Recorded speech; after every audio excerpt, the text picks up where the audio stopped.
Breaking news, অবশেষে আমাদের সবার খুব কাঙ্ক্ষিত একটি পরীক্ষা মানে খাদ্য অধিদপ্তরের পরীক্ষা শুরু হতে যাচ্ছে।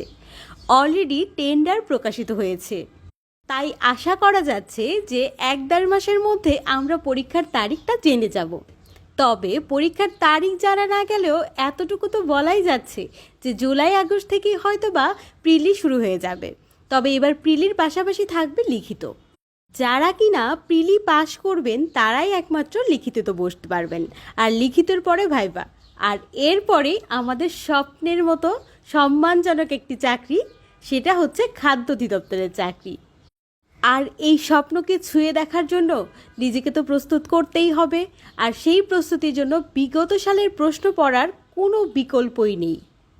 এখানে আমি খাদ্য অধিদপ্তরের সহকারী উপখাদ্য পরিদর্শক 2021 সালের প্রশ্নটি তুলে ধরার চেষ্টা করলাম।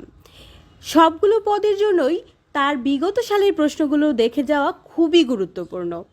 একদম হুবহু যদি কমন নাও পড়ে, তবে কাছাকাছি টপিক থেকে আপনি তো অবশ্যই প্রশ্ন পেয়ে যাবেন। তাই খুব সহজেই বোঝা যাচ্ছে যে বিগত সালের প্রশ্ন থেকে আপনি খুব ভালো একটা ফলাফল আশা করতেই পারেন।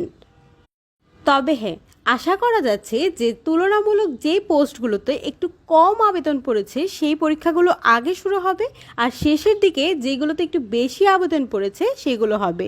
যেমন সহকারী উপখাদ্য পরিদর্শক, তারপর অফিস সহকারী কম্পিউটার অপারেটর, এগুলোর পরীক্ষা হয়তো বা লাস্টের দিকে হবে।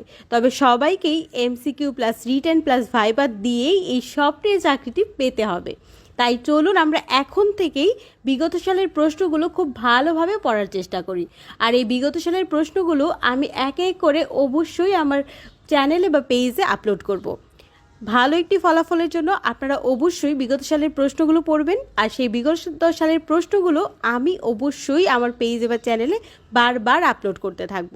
সবার জন্য অনেক শুভকামনা। তো সবাইকে আবারও অনুরোধ করব যেন বিগত সালের প্রশ্নগুলো পড়েন।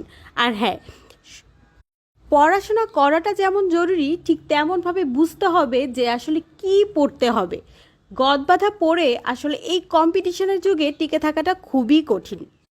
তাই খুব ভালোভাবে সিলেবাস ধরে টপিকগুলোকে শেষ করতে হবে, আর তখনই আপনি নিজের মধ্যে যে কনফিডেন্সটা পাবেন সেটাই আপনাকে সাফল্যে পৌঁছে দেবে। উপরওয়ালার উপর ভরসা রেখে একদম বিগত সালের সব প্রশ্ন আর টপিকগুলো মানে সিলেবাস অনুযায়ী সবগুলো টপিক একবার শেষ করে দেখুন, আপনি নিশ্চয়ই আপনার সফলতা পেয়ে যাবেন।